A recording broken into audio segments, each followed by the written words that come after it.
Hi there, the name's Nico, and today I'm going to cover patch notes 0.66. This will be the first patch of Season 7, so I just want to jump right into it.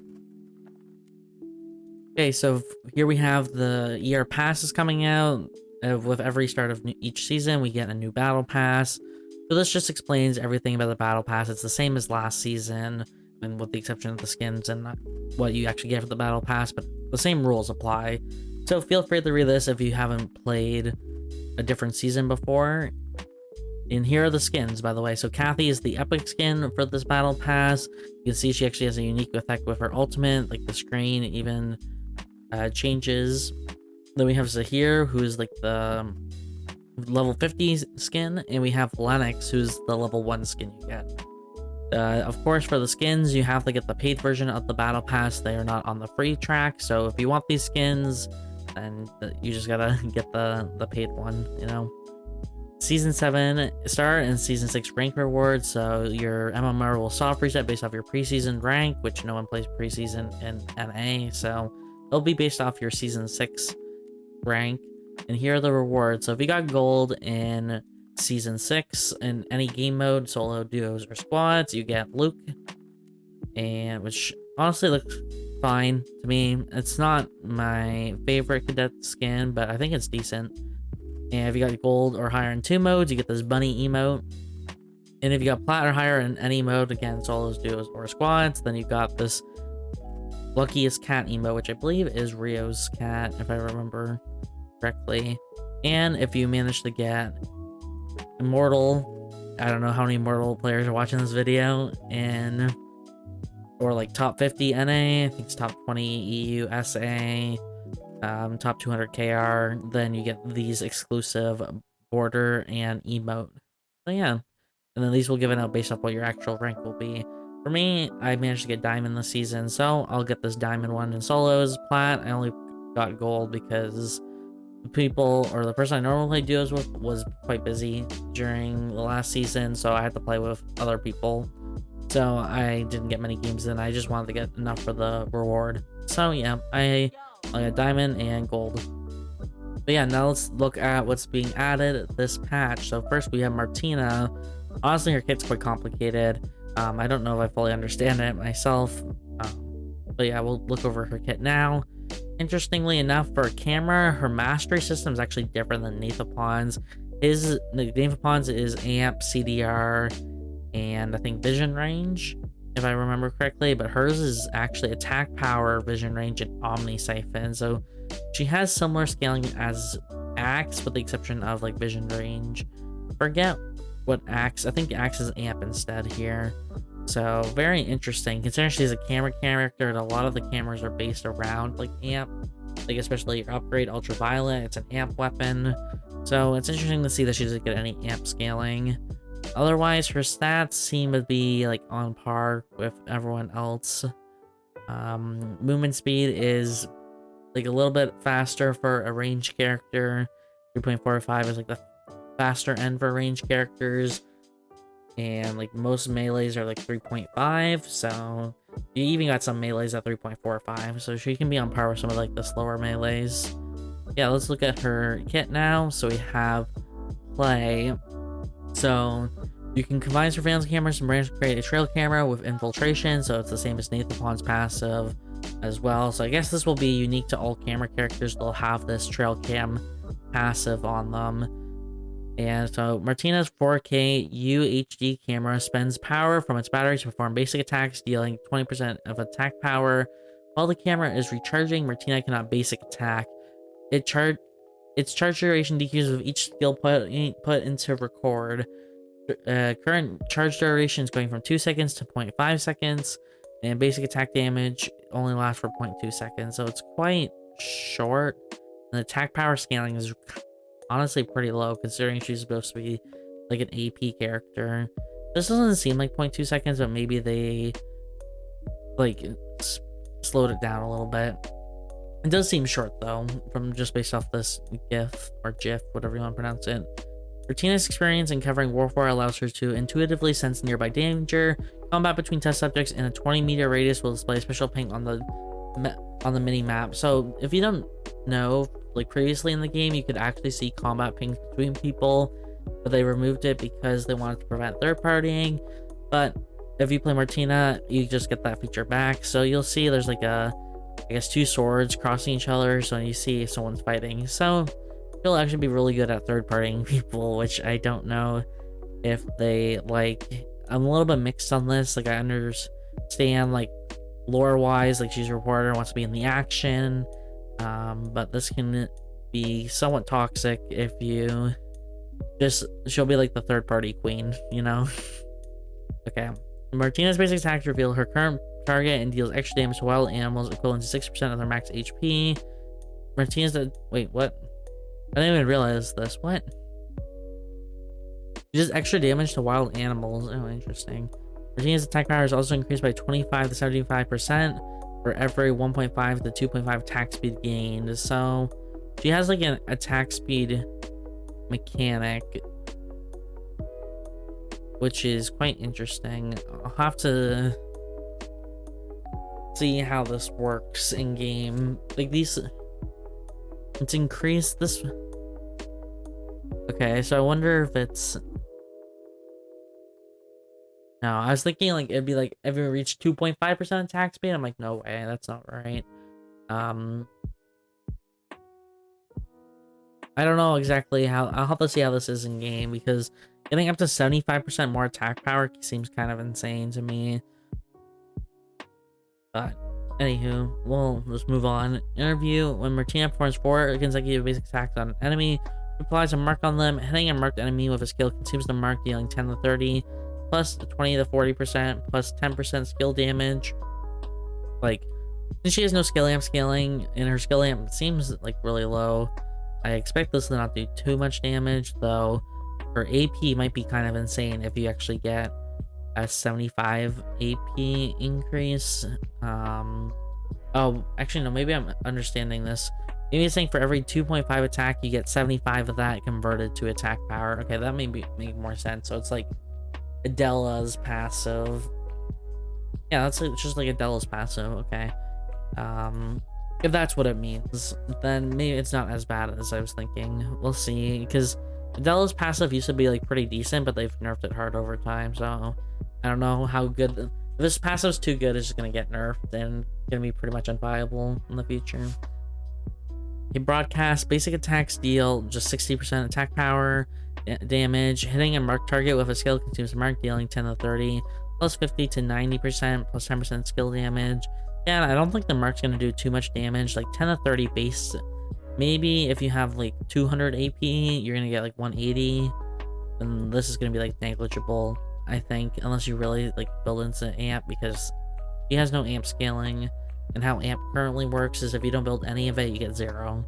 So this is probably gonna be 0. So say this is like 200, and then you reduce it by defense, probably like somewhere between 150 damage.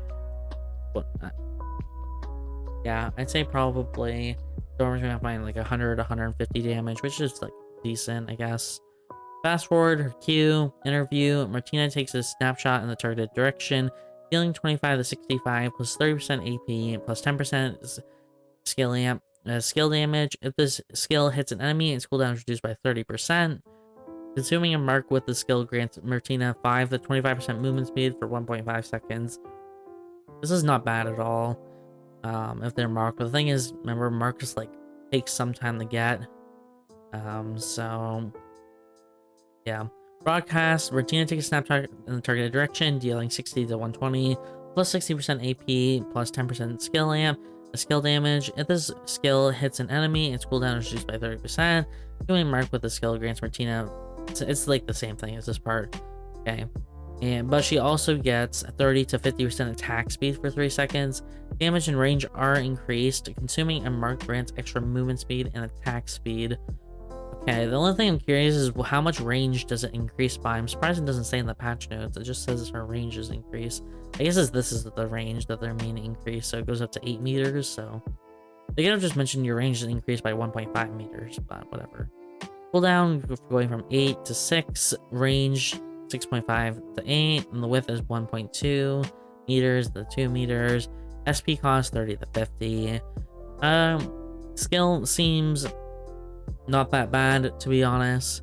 My opinion, probably like the most simple skill out of all of them. The movement speed increase is quite good.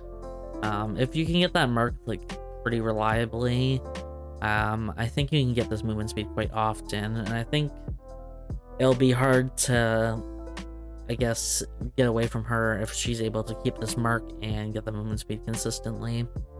And if she builds like some CDR, because that's 6-second cooldown at max level. So yeah, in my opinion, I think this will be the skill you max first. I normally talk about skills order. Passive, you actually might max your passive first. I think originally, anyways, until they nerf this, they probably will. It's just fate. Anything that has like scaling with like converting one stat to a nerf stat gets nerfed always. So yeah, I think originally it'll be passive first, then Q, kind of like how Nathapon used to be. But yeah, let's look at her next skill, Pause, which is her W. Interview. Martina installs a miniature camera, gaining vision of its surrounding area for 12 seconds. Targeting the camera with fast forward causes the camera to take a snapshot pointing at Martina, dealing 90 to 210, plus 40% attack power, plus 15% skill amp, a skill damage, slowing the enemy hit by 99% for 1 second. So basically, Blackfire Cannon passive on it, so you can see the slow. You're pretty much just stop moving. You're basically rooted. If it 99% slow is basically just rooted. Martina can hold up to 2 cameras and install up to 2 cameras. Okay. Broadcast, miniature camera, snapshots now roots the enemies instead of a 99% slow. They're pretty much the same thing. Just how long, it depends how long the root is. I'm assuming it's a 1 second root. They have a 99% slow. I'd say they're like pretty interchangeable. The amount of cameras that Martina can hold and install is increased. Okay, actually, one thing to point. Okay, with the slow though, you can't proc Thorn Shackles. The root, you can proc Thorn Shackles if that is an augment you're gonna run. So yeah, there is a difference in that. But otherwise, for all other intended purposes, it's negligible. Okay, the amount of cameras that Martina can hold and install is increased. Martina installs a miniature camera, gaining vision of its surrounding every 12 seconds, hitting a target with fast forward, causes the camera to take a snapshot pointing at Martina, dealing 90. Sorry, I am reading this quite fast just because it's the same as this part. Okay, rooting enemy for 1 second. Martina can hold up to 3 cameras and can install up to 3 cameras, so she gets 1 additional camera between the interview and broadcast stage. No, if you want to know what the difference between interview and broadcast, we'll get to that later on. That's explained by her ultimate. Range is fixed 3.5 meters. SP 50 to 90. Cooldown is 14 to 10 seconds. Miniature camera snapshot range is 4.5 meters. You can see like the ring around it to see what the snapshot range is. And the miniature camera snapshot angle is 90 degrees. So it's like a cone that's a 90-degree cone. If you look at the triangle for it. So yeah, I think this has a lot of potential. I'll explain, I guess, my thoughts on Martina at the end, but yeah, I think this is like one of her more complicated skills, but probably the skill that you level up last. Just based off it, like you get camera charges, like you'll do more damage with your camera, so maybe I am underestimating, because this is a lot of damage. Going from 90 to 210 base damage, that's like pretty good. So but yeah, well, let's read her next skill, her E. So interview, Martina dashes in the targeted direction, leaving a videotape behind. Martina then enters the rewind state for up to 7 seconds, increasing her movement speed by 8%. Exiting the rewind state causes Martina to dash back to the videotape, becoming immune to crowd control, dealing 50 to 170, plus 40% attack power, plus 100% skill amp, which, interesting, this one has a really high skill amp scaling, considering all her other skills don't, and she has no skill amp scaling herself. But regardless, they decided that there's 100% skill damage. Skill damage to enemies in her way, slowing them by 15% for 1 second. Recast to exit rewind before the end of its duration. Okay, fair enough. Okay, it's the exact same thing, but they added something at the end, okay? So I'm gonna make sure I read this. Okay, So instead of slowing them for 15% by 1 second, it will stun them when you're in broadcast form. After returning to the videotape, Martina heals herself for 16 to 64% of damage received during rewind. Recast to exit rewind before the duration ends. So this cooldown is 22 seconds to 14. Rewind state movement speed range is 15 meters, and it's a fixed cost of 90. So yeah, based off this, I think you'd actually want to do E second, well, third. I do Q and passive first, then E, then W.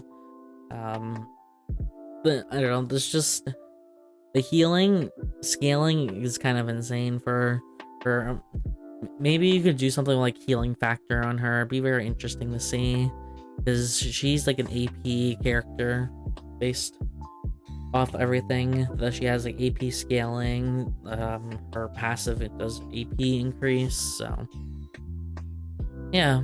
And this looks really cool. I know that you dash back to your target area, so you want people to kind of like stay in this 15-meter range of you to fight you. Problem is if people run away. I'm assuming if you just leave the 15-meter radius that you won't dash back, it just cancels. That would be my guess. Okay, so now if you're wondering, oh, what is interview, what is broadcast? Okay, we're gonna explain what this means here. So record, so this revolves around our ultimate. So in the interview, this is your first stage, okay, or like first phase. Martina records a video of Lumia Island in the targeted direction for up to 4 seconds. If she catches a target on film, she gains a record stack and her movement speed is increased by 30% for 0.85 seconds. If the video failed to capture a target, this skill's cooldown is reduced by 10 seconds.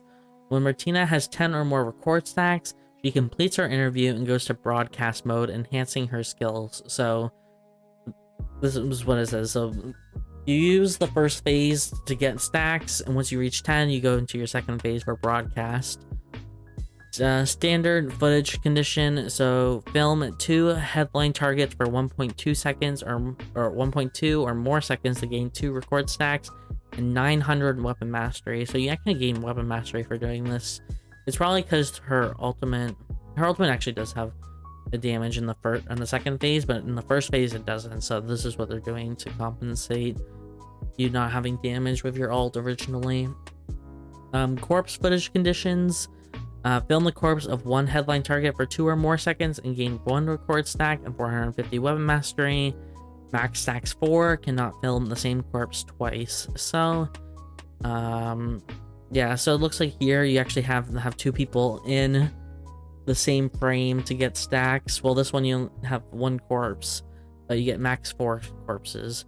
Your other targets are test subjects, Tree of Life, Meteorite, Alpha, Omega, Wiccaline, and Gamma.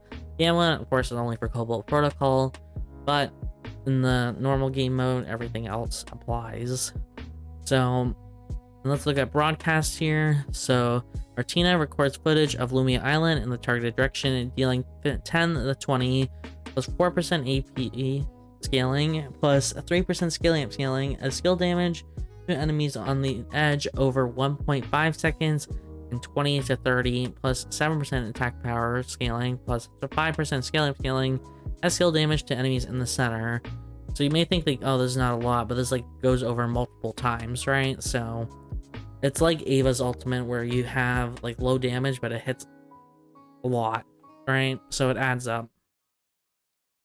And this is over 1.5 seconds. So yeah, I don't know what the ticking timer between each of these damage instances are. It just says it's over 1.5 seconds, so I don't know how many ticks of damage you actually get from this. It looks like a decent number, maybe like 10, I don't know. I'm just making up a number. When the skill ends, enemies on the edge receive 100 to 300 plus the 100% attack power scaling plus 75% scaling, and enemies in the center receive 380 to 680 plus 250 attack power scaling plus 180 skill amp scaling as damage. Jeez, if they're in the center, they just get nuked, man. This is a lot of damage. Enemies in the center are also stunned for our duration increased by 0.1 for each time they take damage from record. So record's the ultimate. So the amount of times you hit them with the first part of the skill will determine how long they're stunned for. So I don't know how many times this stacks because it doesn't say. So again, if it's 10 and then it's a 1 second stun, I wish I could see how many times it does stack. But yeah, cooldown is actually quite short for an ultimate. It's from 45 to 35 seconds on both the interview phase and the broadcast phase. Range is 8 meters and angle is 90 degrees and 60 degrees in the center. So yeah, actually the center radius is quite generous. 60 degrees. That means there's only 15 degrees on each side. Actually, no, it looks like it's a little bit shorter than that. But yeah, it seems quite generous overall. But maybe I don't know. The skill doesn't look like it's 60 degrees. This doesn't look like 60 degrees. That looks a lot shorter than 60. But yeah, my thoughts are she's gonna be a late scaling character because once you reach broadcast phase, you are in it. Like you don't go out of broadcast, but it's gonna take you some time to get to broadcast because you have to get 10 or more stacks, right? So you have to find targets, you have to go film objectives, so you'll probably want to make a route that ends at like first meteorite, which is hard to plan, or like first tree, so you can get some early stacks. I'm assuming they have to be active in order to get the filming of it. They can't be not active. Like, you can't just go to the hospital tree during day 1 and just film it. I'm assuming the tree actually has to be up for it to work. But yeah, so I think she'll be a late game scaling character, and very like AP focused. Like her skill amp ratios other than her E and like her ultimate are really bad. So I think she's just gonna be AP. Actually, I wonder if she'll be VICG, which they've changed. I'm assuming because of Martina, because it has attack speed on it now, and her passive will convert attack speed to attack power. So yeah. What I also think she'll be quite complicated, or like have a high skill ceiling between her E and her W. Placing cameras efficiently and like kiting people with your Q effectively will give her a pretty high skill ceiling in my opinion. But yeah, I want to know what your guys' thoughts are on Martina, and feel free to let me know in the comments down below. So now let's look at the rest of the changes. So we have Piolo skin coming out, looks quite good. It's Challenger Piolo, I quite like it. And here's some Sue emotes, and now here's the system changes. So first up is crafting mastery changes. So craft factories were polluting the meta, so we're addressing the effectiveness of mass crafting. So if you didn't know, this was more a thing in ranked, obviously compared to norms, but in high elo, a lot of players would either craft multiple weapons to gain a lot of mastery, or they'll craft a lot of shoes to gain a lot of movement speed, because you get movement mastery for crafting shoes. Those are the two most popular ones. Sometimes people will do other item pieces, like if you killed wolves and you got iron sheets and you found like a ruby on one, you could make Pita Shah Jahan just off of wolf parts. Or even like doing like other parts, like if you were like one of the Lennox routes that I watched, the person would kill the animals in archery, and if they got like a ruby or a gold off of one of the wolves, they would take a fabric armor from archery, then go to alley and just make commander's armor or sunset armor. So that was less popular of a thing. It was mainly the weapon and the shoes, but I've still seen the other things happen as well. So what they're gonna do is the bonus experience, like 100% gain from crafting a piece of equipment for the first time, will be removed. Instead, experience gained from crafting equipment will be doubled overall. Okay, so you'll just get more experience for crafting. For the, I guess, yeah, so it just says they'll be double. Consecutively crafting equal rarity equipment for the same slot will give less experience towards craft mastery per craft. Reduce experience per craft, so weapon and legs are 50%, because again, those are the two most popular pieces of equipment to craft extras of. I'll do a video explaining masteries, because that's one I don't actually have on the channel, and it's quite complicated for new players to understand. So I'll work on that video, just explaining it, especially with this update. People may have questions on why they're changing this. So head, chest, arm, and accessory are 40%, and just like materials such as like iron sheet, steel, ruby, gold, you know, those are just materials. You can't actually wear those items. Will go down to 30%. Repeated crafting will continuously decrease effectiveness. So example, crafting a second epic tier weapon will reduce the effectiveness of crafting by 75%. So food, beverages, and summons are not affected by these changes. If they show problematic gameplay patterns in the future, we will make sure to address these as well. Okay, so this won't impact Shukai. Mainly is the one that would use this the most. Summons would be like traps, which would probably be like ISIL as well. But yeah, they've done a lot to address trap crafting, so I don't see that one as much of a problem. Food would be more, again, for Shukai. They'll see and keep monitoring it, because they are actually doubling experience. Oh no, this is just for equipment though, so never mind. But they'll keep this in mind. So they're changing health mastery as well. So required experience to level up your health mastery is actually going down base, but its scaling is going up as well. So again, craft mastery required for experience per level, so the base value again is going down, but the scaling is going up, so it's not as hard to get these in the early game or like originally, but they get harder later on. So it looks like it'd be past level 8 for health mastery, just based off like quick math here. And craft mastery is actually quite a lot later. This is, yeah, because what, this would be 60 difference. To get that, it'd be past level 12, because 12 times 5 is 60. So yeah, this was level 8 or higher, is like, it'll be more difficult. This was actually level 12 or higher, so yeah. I do think this is a good change overall, and I'll be interested to see how people adapt to this change, and we'll see how effective it is at preventing people from doing craft factories. I don't know if it will be effective or not. It'll depend on, again, how the mastery things change, because it will be easier to get craft mastery until you're level 12 in craft mastery. Experience sharing, so slaying animals, this is a team mode's change. It won't impact souls at all. At the moment, a player has to damage a wild animal to gain a share of experience from the kill. From this patch onward, being within 15 meters of the wild animal will allow teammates to share experience.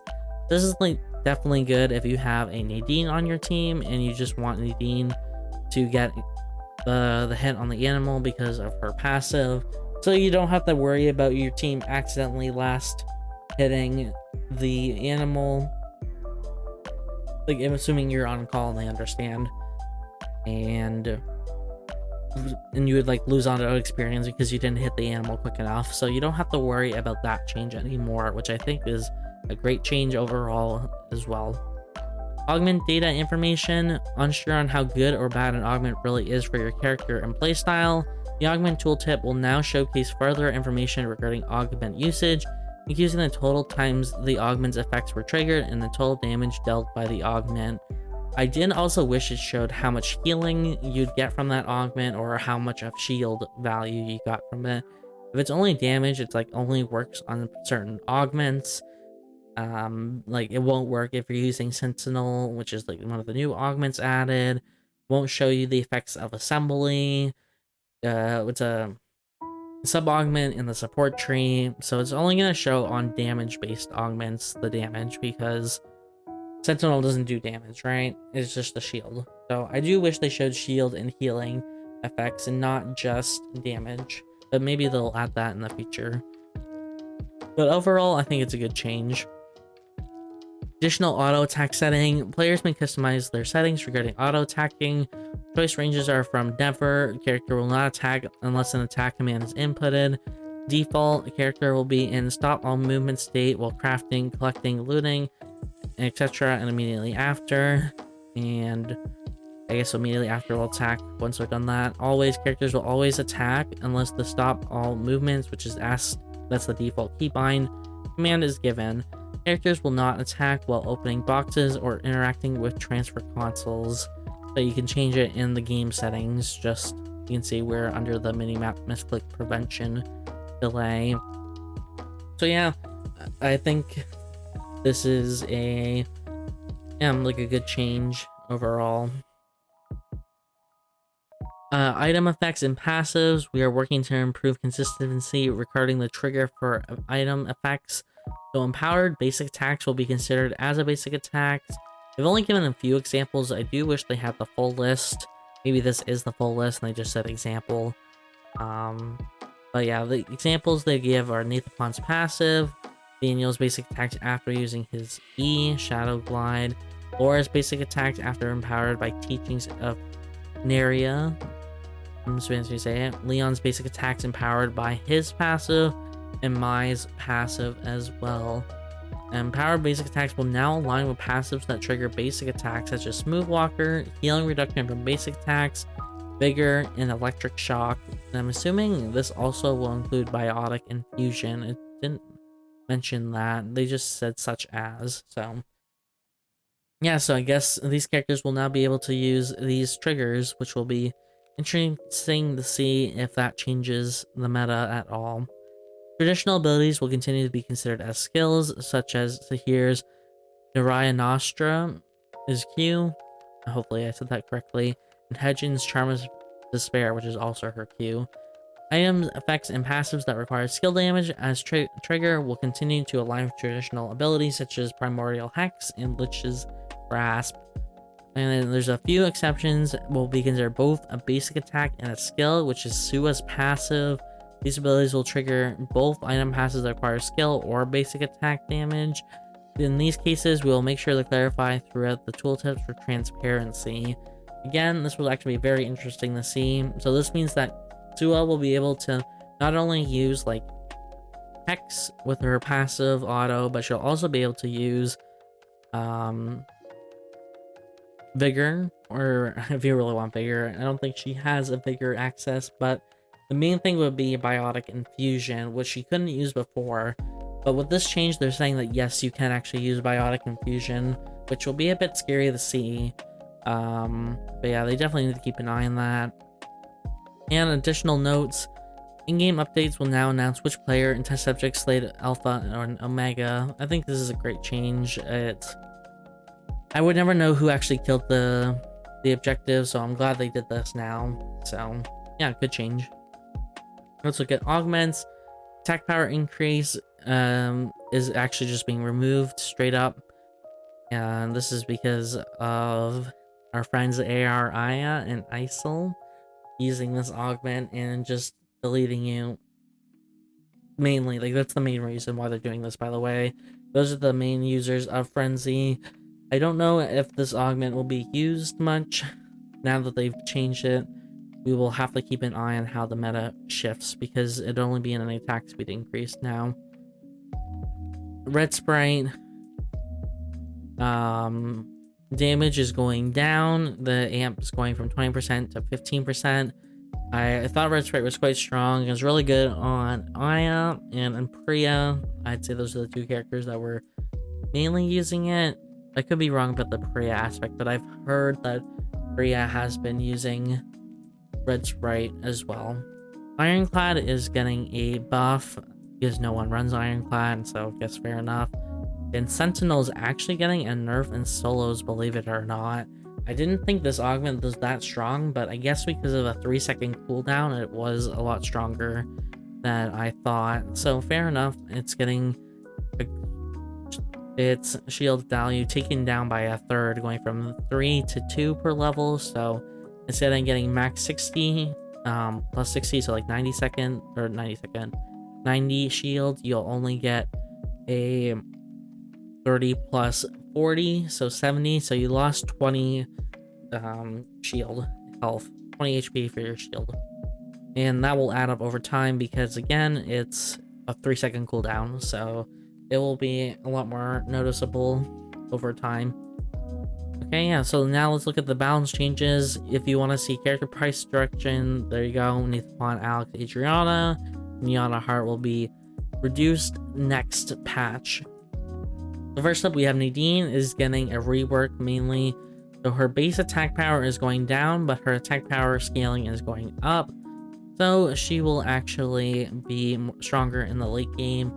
Based off some like quick math here, I believe it is level 15 that she gets back to where she was before.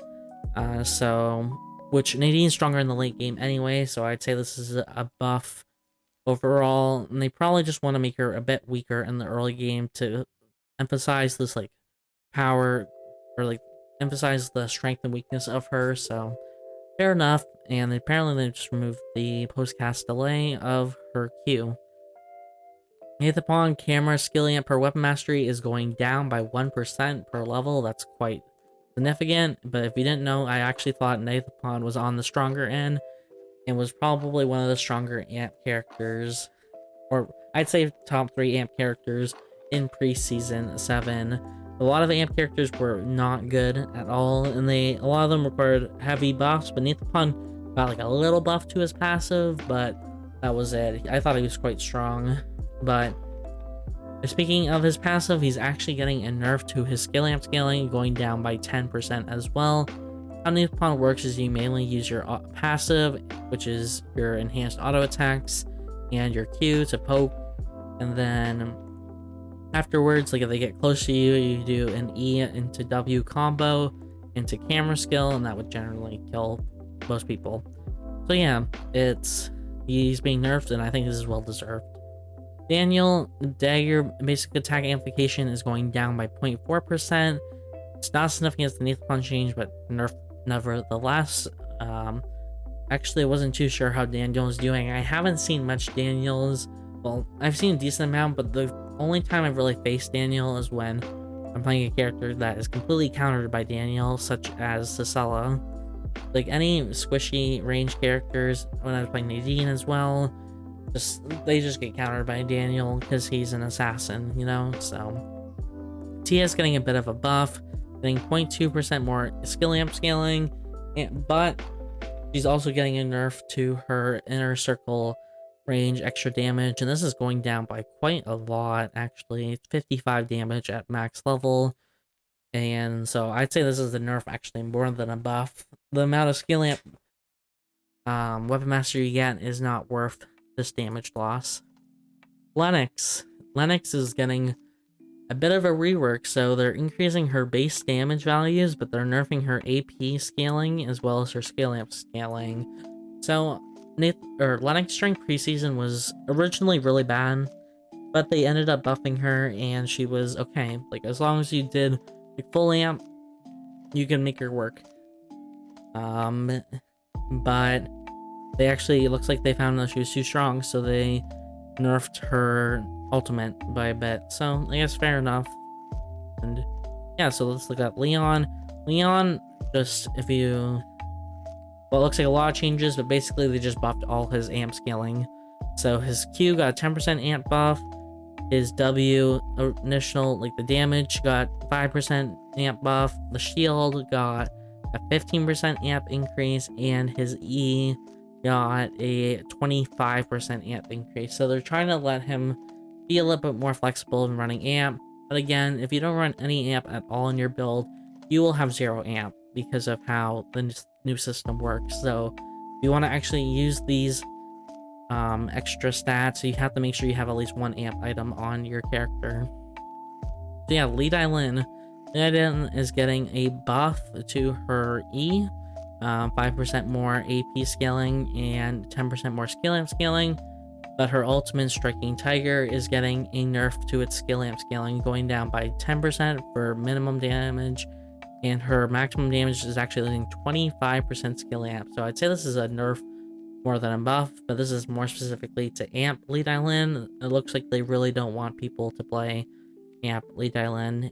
So yeah, a little unfortunate that they're kind of restricting different playstyles, but I completely understand that Lee Lin's ultimate does a lot of damage if you just stack into amp.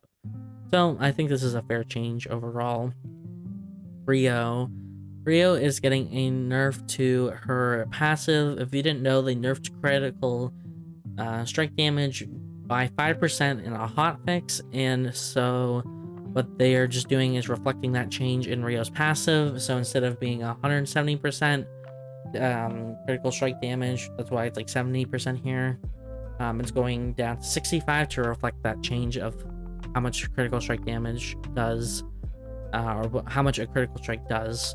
So it's just then align Rio's passive with how crit is in the meta, so I think it's fine. Mai is getting actually a buff overall, like lots of buffs to all her skills except for her passive. Her base numbers going up, her scalings are also going up, so just you can just see they're getting a huge buff overall. I honestly didn't think Mai was that weak, but yeah, I guess they found that Mai was in fact very weak, and so they buffed her overall. So I guess we'll see how Mai is in the meta after these honestly pretty significant buffs. Like, this will cut down like by a couple hundred damage on someone. Like, if they were in that range, you know, they live by 200 HP, like the opponent would not live anymore. So yeah, we'll see how this changes. Magnus is getting a buff to... yeah, it's more of a rework than a buff actually. So his base damage is going up by 20, but the attack power scaling is going down by 10%, and the skill amp scaling is going up by 3%. So it's more of a rework than a buff or a nerf. I wouldn't know the exact math on how this works out, but they're trying to make Bonk Magnus or like Critical Strike Magnus not as strong, or like Vajra Magnus instead. And his heavy strike is E. The stun duration is going down by 0.1 seconds across the board, so this is just a straight up nerf. Bernice is losing his post-cast delay. Bianca is also losing some post-cast delay on her E and W. Celine's ultimate is getting a nerf to her skill amp scaling by 5%. That's fair. Shoichi is getting a 0.5% skill amp nerf, and his bottom line, his W, which is his dash, is losing a 10% skill amp scaling, and his ultimate is losing 5% skill amp scaling. I honestly did expect these nerfs to occur because they added a new weapon, Clips, which if you have Shoichi with this weapon in the late game, it's incredibly insane. It's so hard for you to deal with. They did nerf Clips as well, by the way. But yeah, they're also nerfing Shoichi too, so yeah, I thought Shoichi was kind of insane, and they did agree as well. If he's like good in NA, he's gonna be like breaking in KR, so yeah. And yeah, in my opinion, this is the most controversial change. They're buffing Sua. Maybe we can have Sua not good for one season, please, and then please. So overall, if you don't want to see this, they're nerfing the attack power scaling, buffing the amps and base stats. So overall, it's a buff to Sua, because the only AP she really has is on her weapon. Like, and hammers do have generally high AP stats, but not in comparison to her amp stats. So yeah, I was just hoping one season we can have Sua not be good, but this is concerning to me just because of the amount of buffs. The Mai and Sua getting buffs just, I don't know, a little bit of a surprise to me. I understand Sua was, or like is an amp character and got impacted by the amp changes, but did she really need this amount of buffs in comparison to the other amp characters? I don't know. But yeah, huge buffs on her Q, her E, and her RQ and her RE, just across the board. Sylvia says getting her post-cast delay, although I have been pointed out that this was actually mentioned in the previous patch, so I don't know why they've re-mentioned it here. Maybe they forgot to actually implement it in the previous patch. Adela's Night Fork, her W, is getting the base damage just going down by 40 flat, so they thought it was just too strong in general, so yeah, it's getting nerfed overall. And Checkmate, her ultimate, the additional damage per active chest piece is going down from 4% of enemy max HP to 3%, so this is also a nerf overall. I thought this was a little bit surprising because they changed how Adela worked from being like an AP stacking character to an amp character, but at the same time, I'm also not surprised. So, yeah, because I've been hurt or like one shot by Adela a few times as well. So, you know, Adriana is actually getting a nerf to her skill amp scaling, going down by 0.6 mastery per level. This was completely expected. I thought Adriana was quite fine after they reworked skill amp, and I was actually on like the stronger end, specifically. I thought it was more related to her Q, but they didn't actually touch her Q. I think just by nerfing the skill amp mastery scaling, this will actually impact her Q damage as well. But they're nerfing her passives damage by like 5% for her AP scaling, which she doesn't really stack AP much anymore, so it's not really too much of a nerf overall. And the same with her ultimate, they just nerfed the AP scaling by 10% on AP. But yeah, or they nerfed her ultimate by 10% AP, which again, since she's not really stacking AP, the most you do Gojin or maybe Veritas, and like your weapon, there wouldn't really be AP elsewhere. Maybe switch the late game to like Auto Worms, but you're probably going to be on like Scotty. So I think this is like minor nerfs. The scale up mastery scaling, I think, is going to be the most impactful change. Isol is getting his post Castellet removed on Q, and Alex is actually getting nerfed on his two-handed sword and pistol, losing 0.3% basic attack amp, which surprisingly I'm actually not surprised. I was facing a few Alexes, and the auto attack Alex hurts. So yeah, it makes sense, and it's mainly just 2H and pistol. Like, you're not gonna, the shurikens don't hurt as much unless they're on like Pedal Torrent. So yeah, EMP oh yeah, there's post Castellet has been removed on E. We have EMP Barrage is being buffed with its skill amp. People aren't really playing skill amp Alex from my understanding, like when I looked at them. So yeah, I guess they're trying to encourage people to play more skill amp focused, but not too much, because skill amp Alex used to be a thing and they did not like it at all. So yeah, Yawn, his Tomahawk Roundhouse, the amp scaling is going up by 10%. They added Tonfa Yawn, and what people have been doing with Tonfa is doing skill amp Yawn, so this is mainly a buff to Tonfa more than Glove. Glove, you don't really build them as amp other than potentially using Permafrost, but again, it's mainly a Tonfa Yawn than a Glove Yawn buff. Aiden's losing post Castellet. Elena's passive is actually getting nerfed by 10% AP and 10% skill damage. I honestly thought it was going to be a little bit more than this. Elena's actually, I think once you get your amp online, she's quite strong. I thought they'd actually touch her ultimate's damage a little bit, but they didn't, so I guess I expected the nerf. I thought they'd nerf her a little bit more. Dual Sword Yuki is getting a nerf to his basic attack weapon mastery, which I thought was expected, but I've been told that 2H Yuki is actually like really good right now. And I was looking at stats, which preseason stats mean nothing, by the way, but his preseason stats were looking insane on 2H. So I thought maybe they touched 2H as well because of that, but no, they only touched dual swords, which yeah, I think dual swords were good because of crit, but the thing with 2H is it has parry, and its weapons options are like quite good as well, so I also see why people are mainly using 2H. So here is actually getting a nerf overall. Not too surprising considering how in KR Sahir is a lot more popular in my opinion, and they generally look like quite good in KR. So what they're doing is nerfing the base AP of the damage and also nerfing his attack power scaling, but when he has Eye of Azrael damage, which is his passive, the damage base damage is going up, but the AP scaling is going way down. It's going down by 40%. So I don't know the math on how much, but there's like a buff or nerf overall. It just seems to be more of a rework.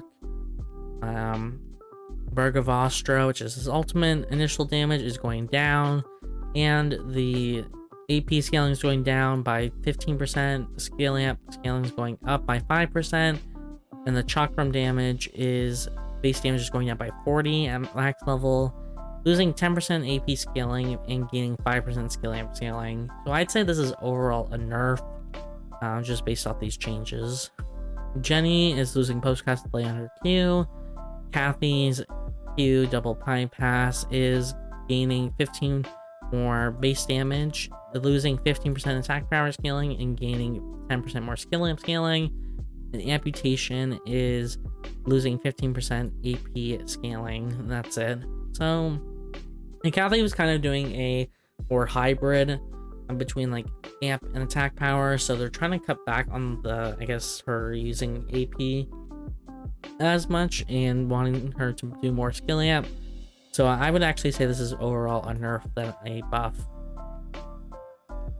Kiara is getting a buff to her basic attack amp, and for Hand of Corruption, her Q is gaining or losing 10% skill amp. Her ultimate Last Judgment R2 is also losing 10% skill amp. So yeah, I heard that people were starting to stack like skill amp Kiara and just nuking people with the ultimate, like the execute here. So they nerfed it, which is fair because I don't think they wanted her ultimate to do like 1,000 damage just because the people stacked the amp. So fair, completely fair. Priya.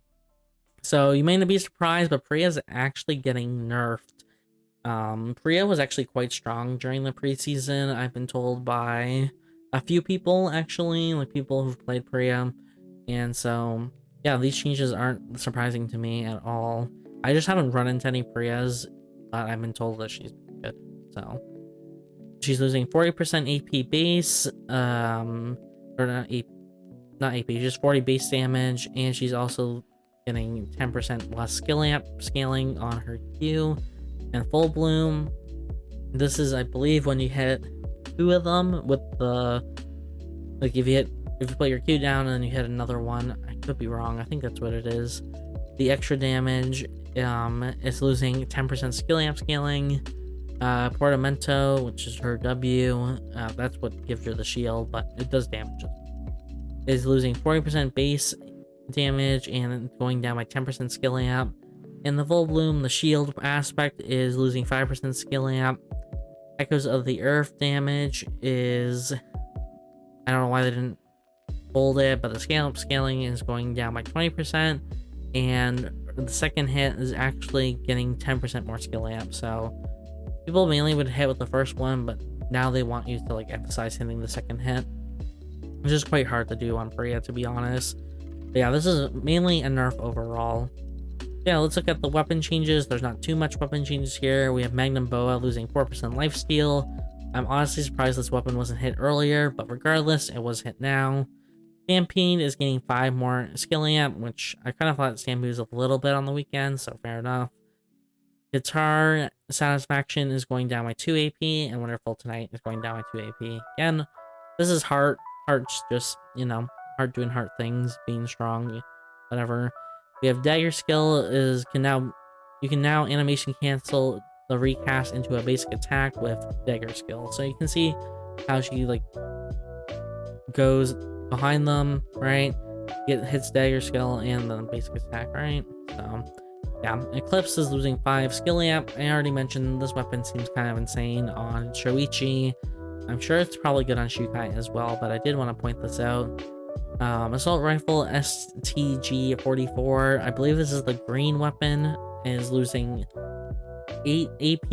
I guess people were griefing with it early on, so fair enough. Bat Vajra is losing 3 AP. Yeah, this is because of Magnus, mainly. I think some Lukes as well. But yeah. Nunchuck skill, Breath of the Dragon. You can actually now move while channeling, but your movement speed is decreased by 45%. This is actually quite interesting. You couldn't move before, but this will allow you to reposition a little bit. So fair enough.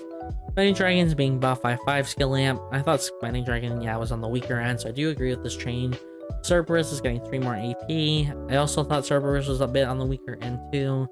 Hydra, I definitely thought was the stronger version of all of them. It is a VF weapon, so keep that in mind, but I did think it was quite strong, so they are doing a bit of a rework, losing 10 skill amp, but adding 2% CDR, but I would definitely say this is a nerf more than a buff.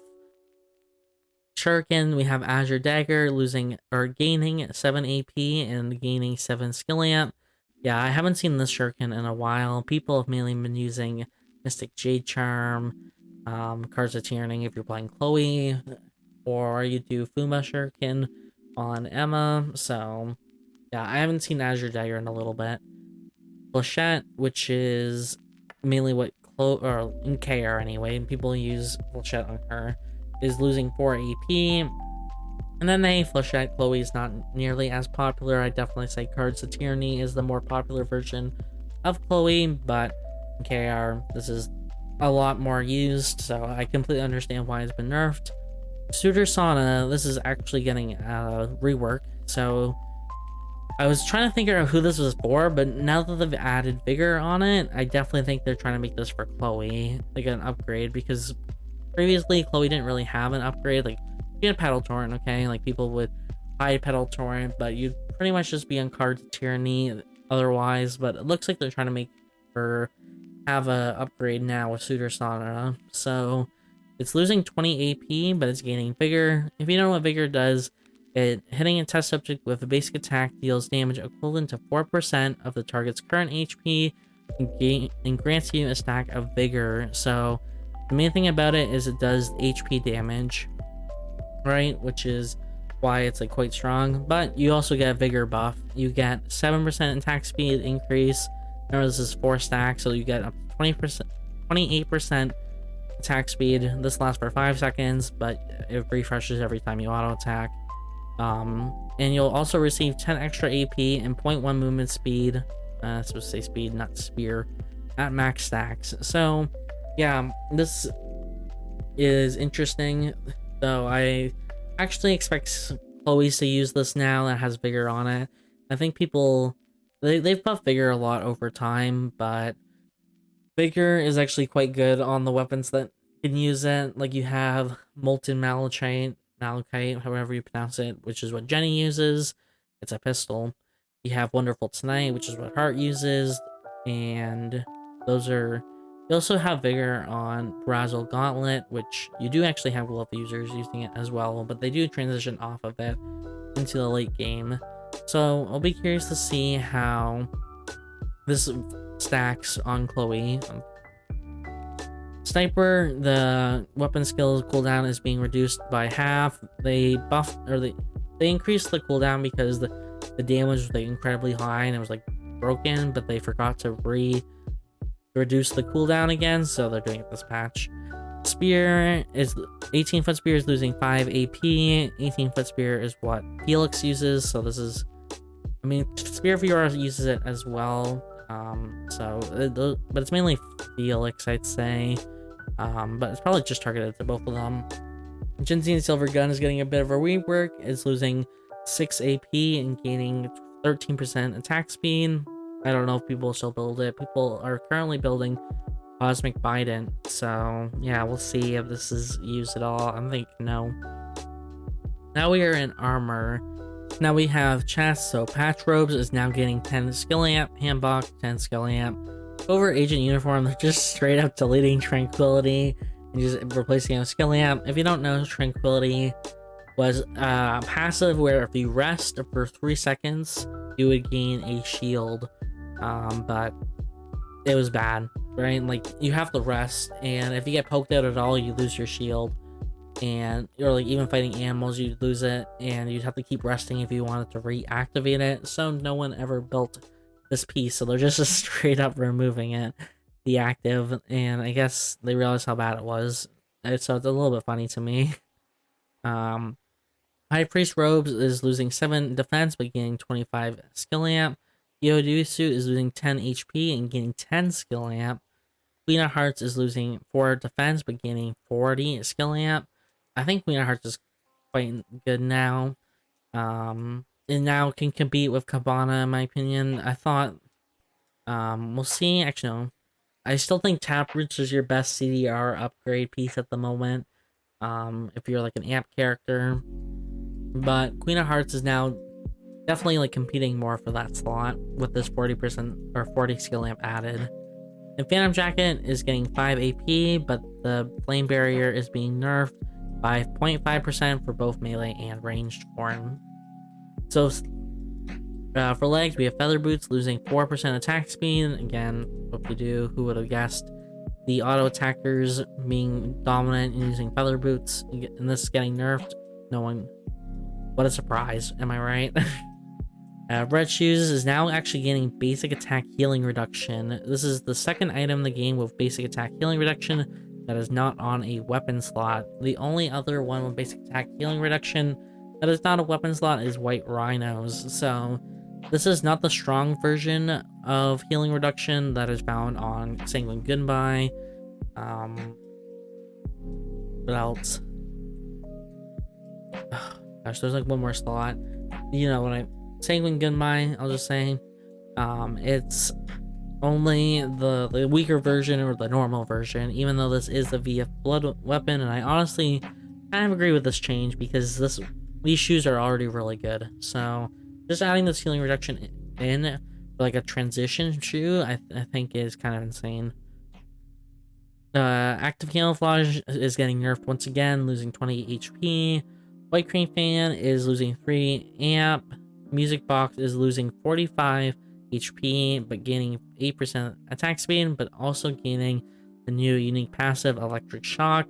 This unique passive is currently only found on Cube Watch, I believe. I don't think there's another one. So yeah, it's getting the Electric Shock passive, and you can see melee damage will do more than range damage, but it's not that much difference. It's only 0.5 difference.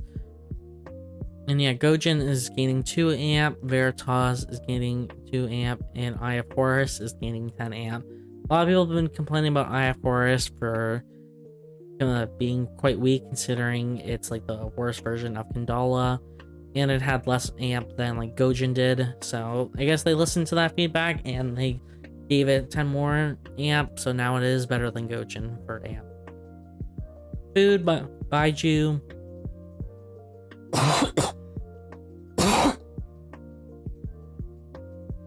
Baiju is losing 1. You only get 1 craft to buy, or 2 crafts instead of 3. You know what I meant. Like you lose 1 extra Baiju. Mo balancing, feel free to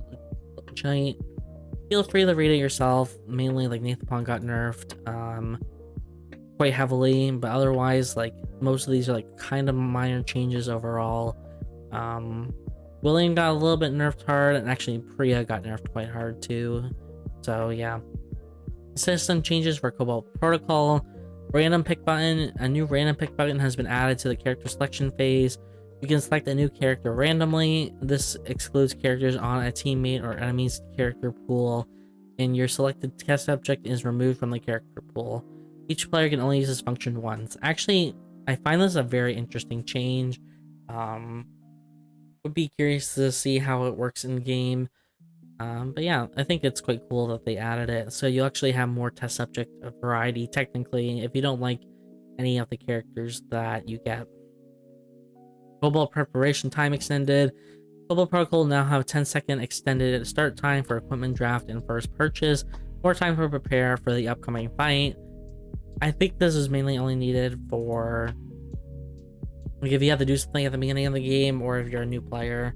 Like I generally find myself waiting like 5 to 7 seconds already, so instead I'll be waiting like 17 seconds, so whatever. But yeah, it is fine if you're like still deciding between 2 items or whatnot. Some balance, so Nadine's getting nerfed in Cobalt Protocol. Leon is getting nerfed as well. Martina will begin her broadcast with 10 record stacks, so she'll automatically be in the second phase of her of her skills and broadcast instead of record. Barbara is actually getting nerfed. Oh no, buffs. Sorry, she's getting buffed overall. Shukai is getting buffed in both forms because yeah, Shukai got quite hit hard with the amp changes, so I completely understand. Sylvia is getting a buff. Adela is getting a buff. Adriana is getting buffed. Aya is getting nerfed. Who would have guessed? Isol is getting nerfed. Also, who would have guessed? Aiden getting nerfed. Elena buffed. You can see Yon is getting buffed. I guess they forgot about Toppa's alt cooldown reduction, so yeah, they're oopsies. Okay, here you go. We're giving it to you. William's getting actually nerfed, yeah. Sahir is getting buffed. Jackie is getting nerfed. Actually, this is not surprising at all. Priya is getting buffed. Yellow's buffed. Hart is getting nerfed. Again, who would guess? Hyunwoo is getting nerfed. And Sanguine Goodbye Mark II is getting a rework. Instead of having defense, it now has skill amp, which makes more sense considering I think of this as more of a skill up item because it has the CDR on it. So, Infusions Introversion activated if you haven't received combat damage for 3 seconds or more. Is now activated if you haven't received combat for 2.5 seconds or more.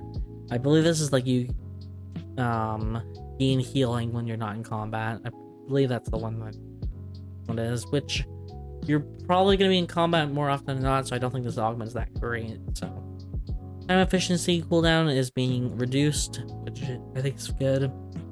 Strike Force is slow for 2 seconds, is actually going up by 5% across the board. And Fissure is getting nerfed. The damage going from 4 to 3 to 3.5 to 2.5. The game fixes, the one I want to point out of this is Vigor was not correctly granting attack speed after 2 stacks, but will now work as intended. So this one I think is actually a huge buff to Hart especially, and Jenny, like the 2 Vigor characters in the game. And I'll be very curious to see how they will be after this, because even though Hart got like a bit of a nerf, like only 2 AP loss, Jenny didn't get touched at all. So they're gonna gain like 14% more attack speed because it said it wouldn't work after 2 stacks. Maybe it's actually 21% more attack speed. So I'll be curious to see. Actually, I don't know if the Vigor is the same as the Suitor Sana's Vigor. I'd have to double check. But yeah, if they're losing like about 20% attack speed, then they'd be getting it now. They're going to be even more strong, and they're already quite strong as is. So I'm a little bit worried with this change. I mean, it was a bug, so I definitely agree they need to fix it. But I think they might need to nerf it now that the bug has been resolved. Everything else is kind of whatever. I guess run it back's bonus movement speed will now be granted properly. No one uses run it back, so it doesn't really matter. Team colors should be shown will be shown properly while spectating, which I think is a good change. But yeah, everything else is just kind of like minor changes. Here's some bugs. I actually don't know of any major bugs right now have been going on. You guys can read them if you want to know more about a particular bug and see if your character's here and what they've been changed. I guess Jenny's red carpet will no longer be seen through Fog of War, which I didn't realize was a thing, but that's kind of funny. But yeah, this should be fixed. Yeah, and here's some lottery improvements. You'll be no longer penalized for declining AQ for the first time. I think that's a good thing. They shouldn't have been a punishment for the first time.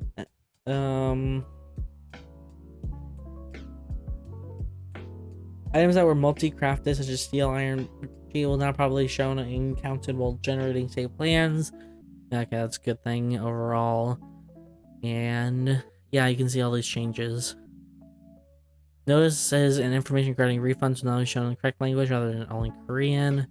Auto arms and myth arm shield now properly shown in the skill lamp category. I didn't realize that it had skill lamp. Actually, yeah, I didn't realize that it had skill lamp. But yeah, interesting. And yeah, those are the changes. I think the characters to watch out for definitely are Mai and Sua. Those are the characters that won this patch. If I had to claim a winner, it's definitely Mai and Sua. They got huge buffs, and I'm not sure if they were fully deserved, to be honest. Um, Otherwise, I'm very interested to see how the meta will be during season 7, like the first 2 weeks. I'll keep a close eye on it, and I'm actually gonna announce here. I don't know. Whoever's here, by the way, this time, hello. It's hour 10 mark. It might be a bit shorter based off whatever I edit out. But geez, I'm announcing I'm actually gonna be doing a podcast style for season 7. I needed to figure out the name for it, still what I want to call it, but what it'll be on is a weekly podcast describing the meta of Eternal Return. People always ask me, "Oh, Nico, when's the newest tier list out?" Well, look no farther. I'll be doing a podcast breaking down all the changes that happen every week in Eternal Return.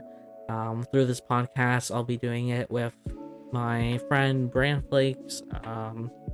Yeah, and that will probably start. I haven't just figured out when that will start, but it will start during like the first week of preseason, maybe Monday. I don't know. I'll have to figure out when that will be, but I did want to announce that. So that will be streamed on my Twitch channel, twitch.tv/TheNamesNiko. So yeah, that'll be linked in the description as well for you to check out. Yeah, if you want to know, who's the strongest characters this week? Who's the weakest characters this week? Who is everyone playing this week? Who is no one playing this week? All those questions will be answered in this podcast, and I really hope you guys will check it out as well. I'll also be putting that on the YouTube channel as well if you can't catch the live stream. But yeah, I hope to see you guys there for that. It's gonna be a lot of work, and I hope you guys will see the work for it, and yeah, it'll be appreciated. Let me know what your thoughts are in the patch notes below, and I hope to see you guys at the next video. Bye-bye.